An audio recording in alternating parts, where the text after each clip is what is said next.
जी माहिती मिळते ती अतिशय अनुकूल बरं. म्हणजे या सगळ्याच मतदारसंघामध्ये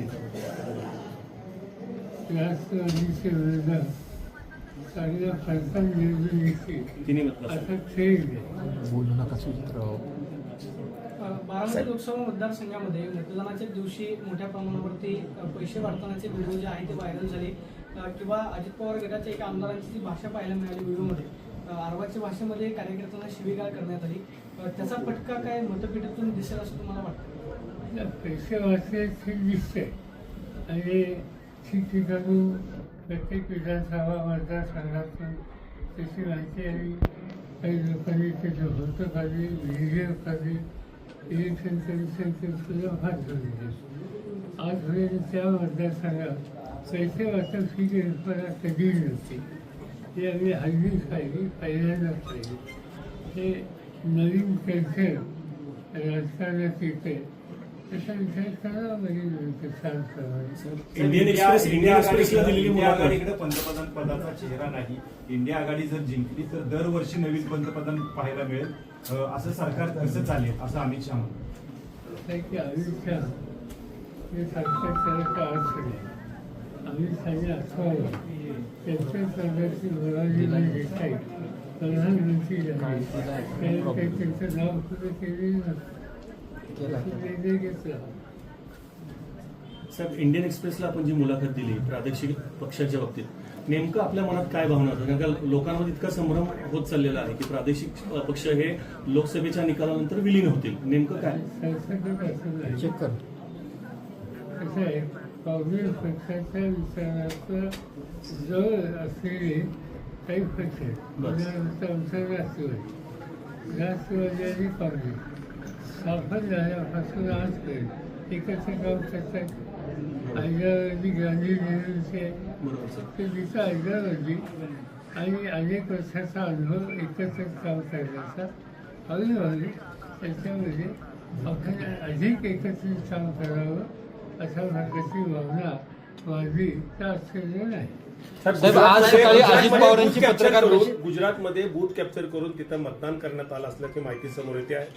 काय सांगा? असं आहे की भारतीय जनता पार्टी आणि त्यांच्या हातात जिथे राज्य किंवा त्यांचे शक्तिस्थाने त्या ठिकाणी अशा प्रकारच्या तक्रारी या अनेक ठिकाणून आलेल्या आहेत. महाराष्ट्रातून सुद्धा आलेल्या आहेत. निवडणूक आयोगाने त्याची नोंद घ्यावी. साहेब, भाजपसोबत जायचा आमच्या पक्षाचा निर्णय झालेला नव्हता असं तुम्ही एका वृत्तवाहिनीच्या मुलाखतीत बोलून दाखवलं. नक्की काय विषय आहे? तर प्रश्नच नाही. काही झालं तर आम्ही गांधी नेहरूचा विचार आणि भाजपचा विचार त्याच्यात काही चालू नाही. साहेब, अजित पवारांनी आज सकाळी अजितदादा पत्रकार म्हणतात परिषद की घेतली. तुम्ही या अगोदर तसा निर्णय घेतलेला होता, तशी तुम्ही दिल्लीलाही गेलेला होता 6 बैठका आणि ह्याला मी स्वतः साक्षीदार आहे. आमच्याचे काही सहकारी त्या मताचे होते. मी अनेकदा सांगितलं त्यांनी चर्चा करायची तरी करा.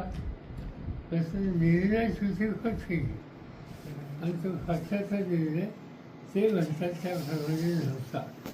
साहेब, अजित पवारांनी आज सकाळी पत्रकार परिषदेमध्ये सांगितलं की पवार साहेबांचे स्टेटमेंट पूर्वीपासून मी जवळून पाहिलेली आहेत आणि त्यांनी नेहमी काय बोलावं, काय भूमिका घ्यावी हे स्वतः ते ठरवतात आणि बऱ्याच वेळा संभ्रमावस्था निर्माण करण्यासाठी ते अशा गोष्टी बोलत असतात. उद्धव ठाकरेंच्या बद्दल तुम्ही जे स्टेटमेंट दिलं त्यावरती बोलतो काय की त्यांच्या पक्ष विलिनीकरणाचा जो उद्धव साहेबांनी काय बोललो? शिवसेना पक्ष विलिनीकरणाच्या संदर्भात तुम्ही एका मुलाखतीमध्ये बोलला होता. अजिबात नाही. शिवसेना ही स्वतंत्र संघटना आहे. ते सहकारी म्हणून काम करतात पण त्यांनी अस्तित्व त्यांचं स्वतंत्र आहे.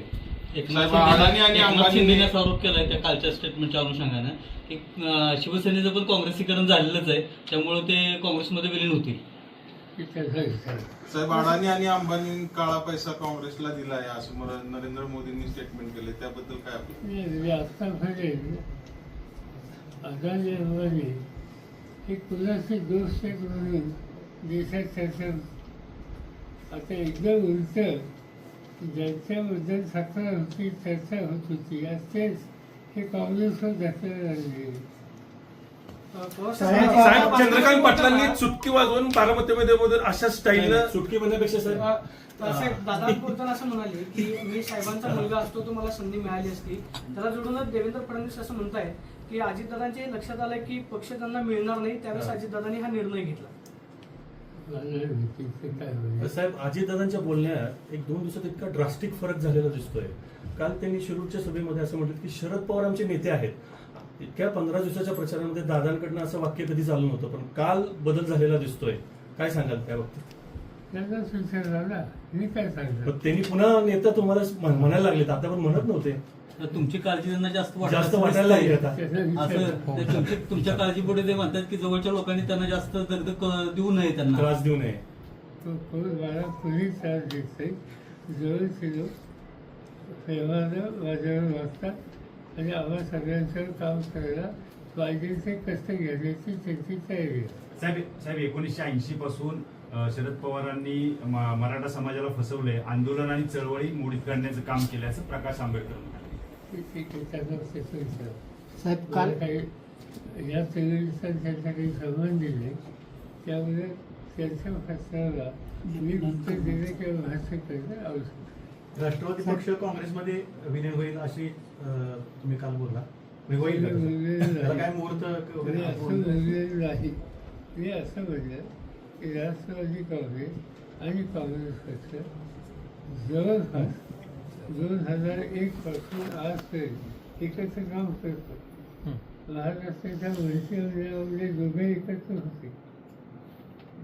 मागच्या मंत्रिमंडळामध्ये सुद्धा एकत्र काम केलं होतं आणि एकत्र निवडणुका लढल्या, असता लढल्या. यावेळी सुद्धा असे अनेक मतदारसंघ असेल की जिथं काँग्रेसचा उमेदवार होता, राष्ट्रवादीचे सरकारी कार्यक्रम. काँग्रेस जिथं राष्ट्रवादीचा होता तिथं काँग्रेस सरकारी करत होतं. आणि विचारधारा एक असल्यामुळं एकत्रित काम करण्याची आवश्यकता आहे हे दोघांनाही पचल्यामुळं त्या पद्धतीने काम करतात. सातारचा काय रिपोर्ट आहे? लीड किती मिळेल साताराचं? साहेब काल लेफ्टनंट कर्नल प्रसाद पुरोहित यांनी एक NIA च्या कोर्टात दावा दाखल केला आहे की ऑगस्ट 2008 मध्ये मालेगाव बॉम्बस्फोटाच्या एक महिन्याआधी तत्कालीन राष्ट्रवादीचे काँग्रेस अध्यक्ष शरद पवार यांनी अलिबागमध्ये एका सभा घेतली होती. त्या सभेमध्ये केवळ इस्लामिक दहशतवादी नाहीत तर हिंदू दहशतवादी आहेत असे विधान केले होते. त्यावेळी हिंदू दहशतवादाचा हा शब्द पहिल्यांदाच वापरला गेला. या विधानानंतर लगेचच 29 सप्टेंबर 2008 रोजी मालेगावमध्ये स्फोटाची दुर्घटना घडली होती. साहेब महाराष्ट्रात आतापर्यंत 3 टप्पे झाले. पहिल्या टप्प्यात कमी मतदान झालं, दुसऱ्या टप्प्यात मतदान कमी झालं, तिसऱ्या टप्प्यातही मतदान झालं. मग त्याचं कसं बघतात? हे पहिल्या दुसऱ्या तिसऱ्या टप्प्याचं मतदान हे मोदींना अस्वस्थ करणार आहे असं दिसतं. कारण पहिल्या आणि दुसऱ्या झाल्याच्या नंतर मोदींनी आपला तोल बदलला.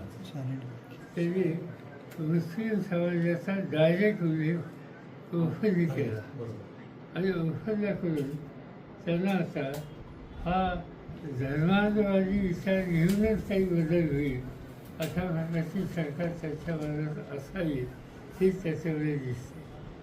जसे जसे टप्पे जातील तसं तसं त्यांचं स्थान हे संकटात जातं अशा प्रकारची भावना त्यांच्या पक्षाच्या सरकारच्यात असावी असं ऑब्झर्वेशन माझं आहे. साहेब इंडिया आघाडीचं शिष्टमंडळ राष्ट्रपतींना भेटत आहे. पहिल्या टप्प्यात जे मतदान झालं त्याची सुरुवातीला टक्केवारी कमी दाखवण्यात आली आणि 2 दिवसानंतर अचानक टक्केवारी वाढली. याच्या मागचं नेमकं गुपित काय आहे किंवा यंत्रणेवरती मला माहिती द्यायची की शिष्टमंडळ व्यस्त आहे हे तुमच्याकडून यायचं.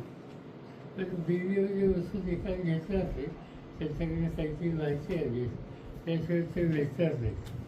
सर महाराष्ट्राचं चित्र आता ह्या सगळ्या 3 टप्प्यानंतर तुमच्या नजरेतनं तुम्ही काय बघताय? महाराष्ट्राचं चित्र काय असेल? मला असं दिसतंय मागच्या निवडणुकीला 5 वर्षापूर्वी काँग्रेस पक्षाला 1 जागा मिळाली. बरोबर. आम्हाला 4 जागा मिळाल्या. 1 ते 30 जागा मिळाली. एकंदर 6 जागा विरोधी पक्षाला मिळाल्या. आत्ता असं दिसतंय की आम्हाला लोकांची संख्या ही 30 ते 35 त्याच्या आसपास जाण्याची शक्यता नाही.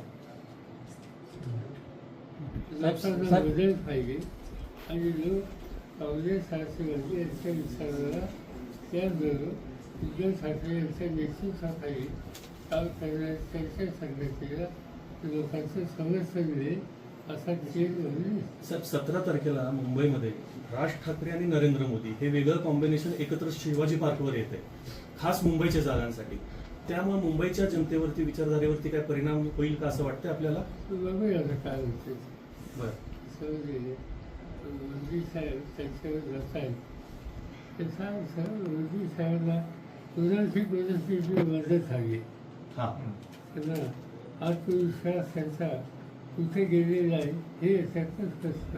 राज ठाकरेंची मदत घेतात मोदी साहेब असं थोडक्यात. साहेब पवार साहेबांना जेव्हा निर्णय घ्यायचा असतो तेव्हा ते स्वतः निर्णय घेतात आणि इतर सहकार्यांना सांगतात असं दाखवतात की आम्ही सगळ्यांनी मिळून निर्णय घेतला. अशा प्रकारची टीका अजितदादांनी आज सकाळी एका पत्रकार परिषदेत केली. ठीक आहे, आता तुम्ही तुमचा पक्ष चालवा दुसऱ्याच्या याच्यात कथन करूया. साहेब काल सुप्रियाताईचा जल्लोष करण्यात आला. अहो, जरा थांबत जावा ना, प्रश्नाचं उत्तर तर मिळत द्यायचं ना. सुप्रियाताई ज्यावेळेस पुण्यात आल्या त्यावेळेस कार्यकर्त्यांनी फटाके वाजवले, ताईंनी पेढे वाटले, जे हा कॉन्फिडन्स आलेला आहे की बारामतीमध्ये सुप्रियाताई निवडून येत आहेत. असं काय ते म्हणजे नाही, व्हिडिओ आहेत सगळे.